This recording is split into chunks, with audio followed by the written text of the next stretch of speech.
Hello, everyone. Welcome back to this Days and with Saj podcast. I'm your host, Sajeedahdahliah, and today I have a very exciting topic for you guys. You probably already know the name from the title. Today we're going to be talking about the words we use on people and how they have an impact on them and on ourselves as well.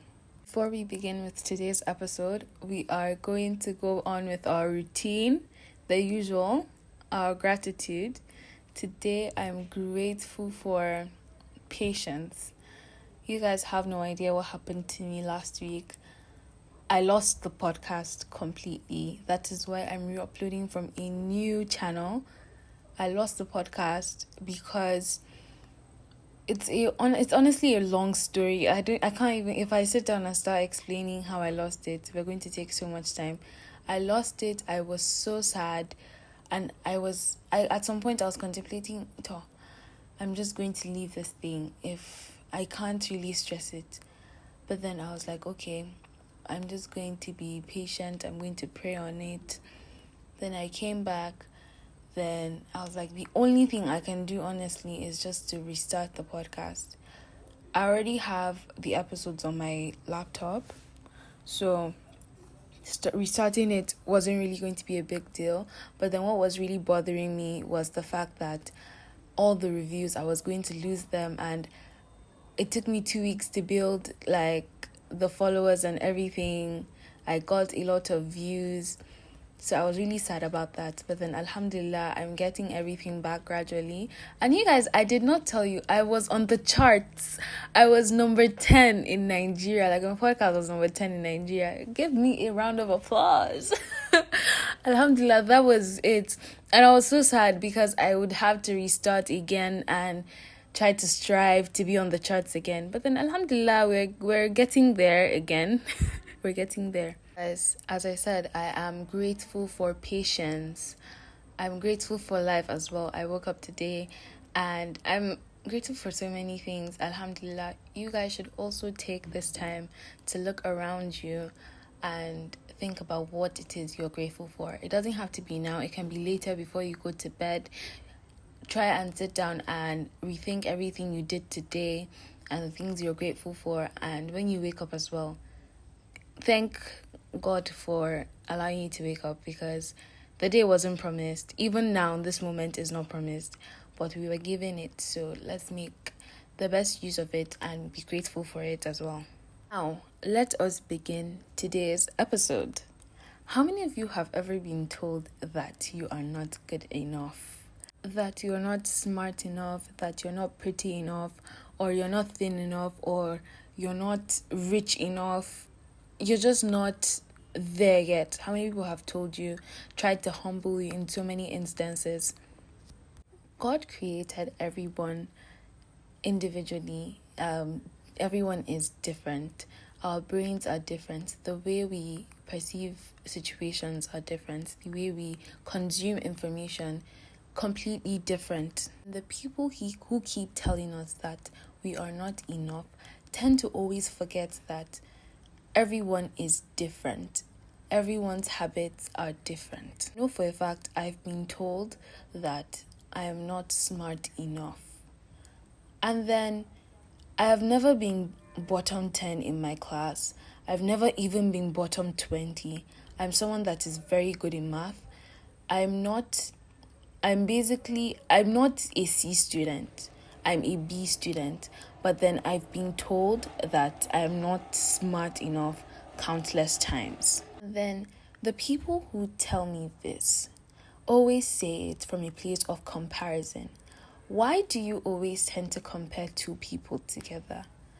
Why is it that people do this a lot? I don't know if you've been compared to someone. Maybe it is a classmate or your sibling or your cousin. It could be a family member you've been compared to. Why do people do this a lot? Growing up, I realized that most people that say those things to you say them from a place of low self-esteem. Majority of the time, it is just ignorance. People just are not conscious of the way they speak to people. They don't care how it may affect their emotions, and they just say things. Because in all honesty, being told you're not good enough or being compared to someone that might be better than you in some aspects is deeply challenging and emotionally distressing. It is a very terrible experience. Can affect so many aspects of your life, your confidence, your self-esteem. You just want to give up. You don't want to try harder in anything. In that aspect, especially that you were compared in, you don't want to work harder. You just want to give up because, okay, I'm not good enough. I'm never going to get there. And that is very bad. For me, to be honest, alhamdulillah, I never felt that way because when I was younger, I always had my head like far up my ass. So I was like that kind of child that you tell me something and it will enter one ear and come out of the other ear. So words did not really affect me as a child, but they did as a teenager because when I changed schools, I can remember my sister was the best graduating student of her set, and she had all A's in WAEC. And when I changed schools to the school that she graduated from, you guys, it was hell. I did not want to go back to that school because when I was there, everyone was constantly reminding me that, oh my gosh, your sister got all A's. I hope you see you're going to get all A's. Or people would be like, oh, the sister is a smart one. Because I'm not getting, I don't want to get all A's in work doesn't necessarily mean I'm stupid. People don't realize that, and they just keep saying things. I can remember there was a time I was in hostel during prep. One of our prep advisors, he said something to me I can never forget. He was like, that is why your sister is better than you. You guys, it was all because we said we were going to pray in the dark.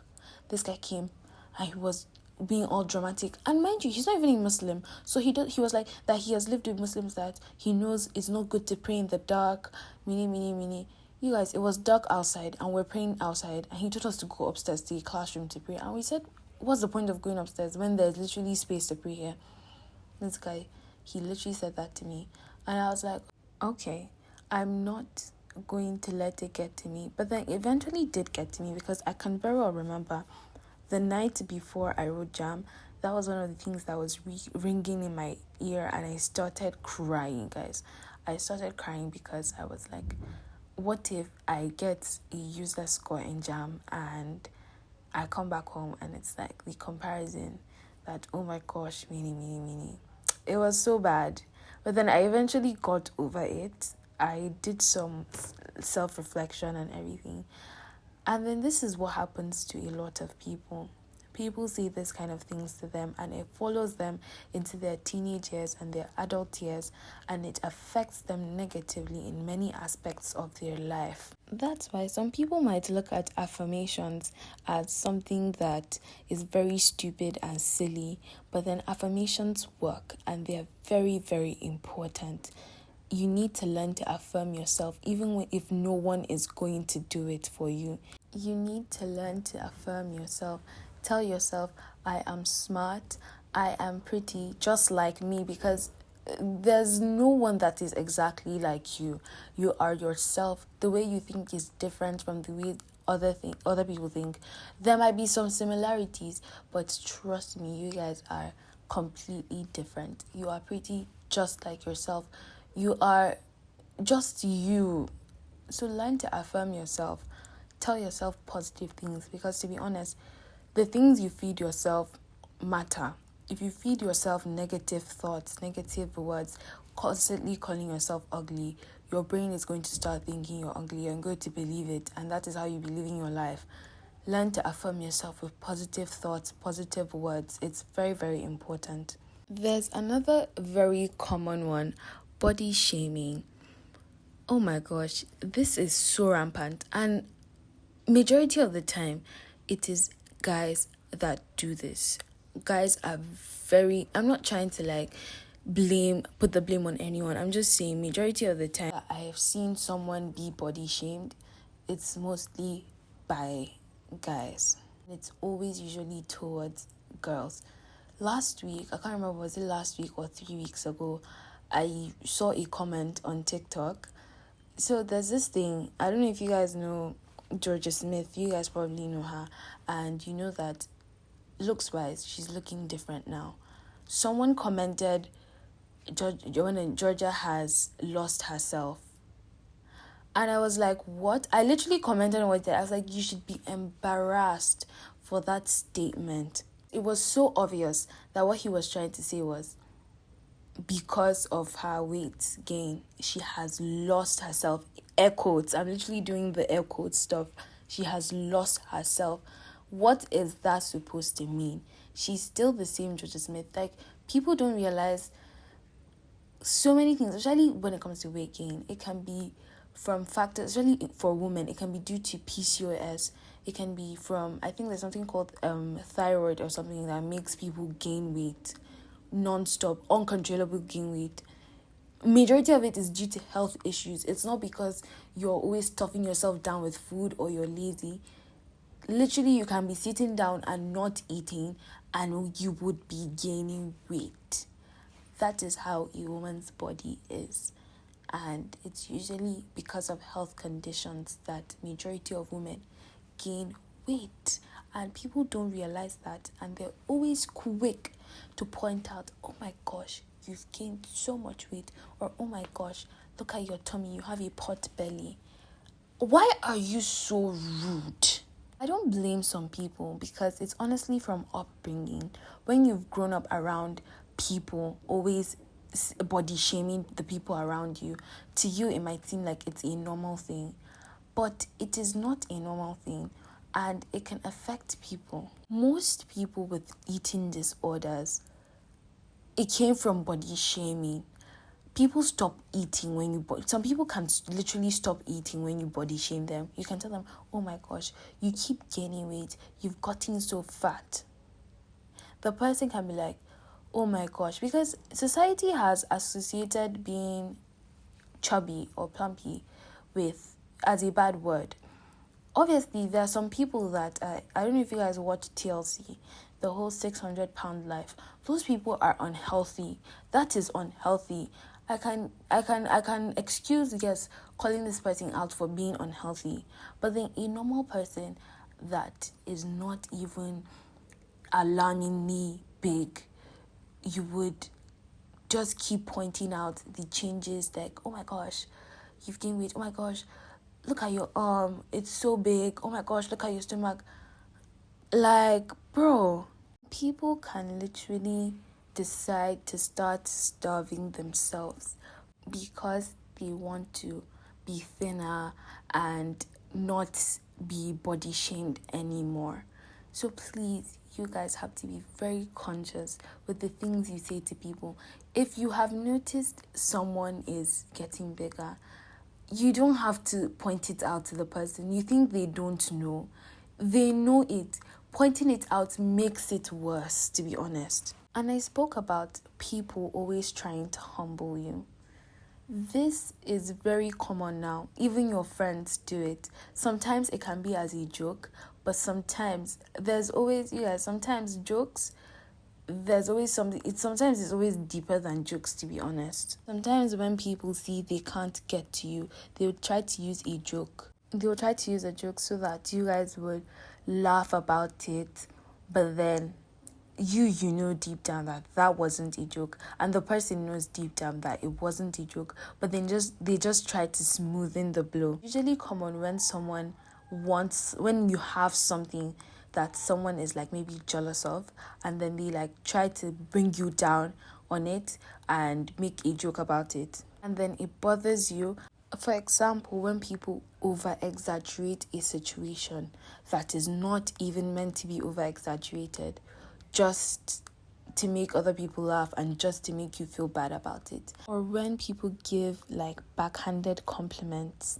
Like maybe you have a really nice shoe and it's expensive, or maybe it's even like a branded designer or something, and you wear it out with your maybe people you know or something. Then someone is like, oh, that shoe is so fine, or it's just something that they've wanted and you have it, and then they'd be like, oh my gosh, she went to buy fake shoe from Usi Market or something like that. that's a backhand. Like, people, they're trying to humble you. They know damn well that she's not from Musi Market, but they will say it anyway, just to try and humble you for feeling good in your shoe. Or when they mock your achievements. Oh my gosh. Maybe you got an A in a test and you worked really hard for it, and they'd be like, you got an A? I don't believe it. The teacher probably dashed you a mark, or everyone got it, or maybe the test was like very, very easy. People do that a lot, and it's very bad. You feel like all your efforts were in vain, like you didn't even do anything, like your accomplishment is nothing, and that's very, very bad. And also when people try to shut down your goals, try to bring you down to their level, to their very traditional level. I have a friend that someone told her that she's Hausa. When she has a podcast. The name of the podcast is Love Iman. If you're looking for inspiration on trying to grow your faith, that is the right podcast for you. So as I was saying, someone told her that she is Hausa and she can't have a podcast. What's that supposed to mean? What exactly is that supposed to mean? When did they start putting cultural barriers on having a podcast? How can somebody literally open their mouth in the light of day with their brain intact and said, oh my gosh, you're Hausa, you cannot have a podcast? What? Like, are you even embarrassed? So you're trying to tell me people of Hausa culture can't dream big or can't aspire for like greater things? It's so stupid, the mentality that most people have. It's so stupid and irritating. And that kind of thing, if it was said to someone that is not sure of themselves, it would make them overthink and rethink and not even want to do the podcast again. So why people, oh my gosh, I can't wait. You guys, Iman's podcast is going to be so freaking successful, and she's going to look at her as one day when Iman is big, and she's going to say, oh my gosh, that is a Hausa babe with a very popular podcast, and it is going to pain her. I mean, people need to realize that language is very powerful, very, very powerful, and it can shape perceptions, emotions, and also actions. People need to realize this. The way we communicate can influence or can affect the well-being of people. It can be negative, it can be positive, but it does have a lot of influence on people. So you guys, we need to be more respectful in our communication, because it's very important the way we treat others. We have to treat people the same way we want to be treated, because I don't think anyone wants to be brought down by someone else's words. There's some people that it doesn't affect because they are very very sure of themselves and they have come a very long way. But there's some people that are still there, still overthinking every decision in their lives, and things like this affect them. So we have to be nicer to people. We have to be kind, because by choosing our words carefully, we are contributing to a more positive and compassionate world. And who doesn't want a more positive and compassionate world? I honestly want that, and I'm sure everyone does want that as well. It's not every time we will be subscribing to violence. As Nigerians, aren't we tired of every small thing? Violence. Like, you guys should be tired. Like, we need compassion in this country. Not everyone has loose mouth. Everyone has an opinion on everything. Sometimes you just need to learn to shut up and swallow it. For those of you that have been affected by the words of others, I want you to know that the words do not determine who you are as a person. In all honesty, it just reflects how the person that said it to you, how they see themselves, because they don't see themselves on your level, so they want to say something to you that would bring you down and make you feel the same way they feel, because in all honesty, it's only a person that feels like shit that would say a horrible thing to another person. So I want you guys to start affirming yourselves. If someone has ever told you something about yourself that you know deep down is not true, and you're trying so hard to believe that it is not true, Keep affirming yourself daily until you start to believe that it is not true. Never stop affirming yourself on positive things. Keep feeding yourself positive energy. And that person, someone out there, is going to give them their piece of cake. So just keep living your life and keep being kind to yourself. Stop believing all this nonsense that people are saying to you. Stop believing it. I know it's hard, but you have to try hard. Affirmations are very important. That is why in the first podcast, I can remember telling you guys to celebrate little wins, because when you celebrate every little win you have, it builds your self-esteem that yes, this is an accomplishment for me. I accomplished something.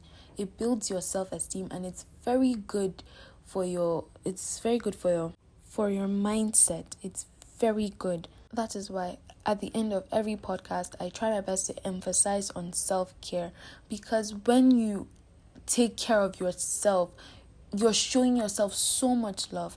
And when you show yourself so much love, all these things wouldn't really affect you, because you love yourself the way you are, and people's opinion wouldn't really matter. Also, like in the first podcast, when I said establishing boundaries and saying no to people also helps your sense of self. So guys, this brings us to the end of the podcast. I really hope you guys have taken something, or you have found this episode relatable. I know this episode came from my heart, because I know how it feels to be brought down, or someone trying to humble you or discourage you. And I hope this episode helped, and I hope you really enjoyed it, because I really enjoyed recording this for you guys. And I hope you have an amazing week. And don't forget to leave a review, because I love reading your reviews. It helps me. And if there's anything you guys want me to talk about, don't forget to email me. My email is in the description below. I read my emails every single day. I'm not lying to you guys. I read my emails every single day. So be sure to email me anything you want to say to me, and I will read it and reply you, and we can have a conversation. We can send each other emails. I don't know. That's like so weird, but I really value emails. I love them so much. So you guys, I hope you have an amazing week. Don't forget to take care of yourself. Be kind to yourself, and your affirmations, they're very important. And practice some gratitude. Bye.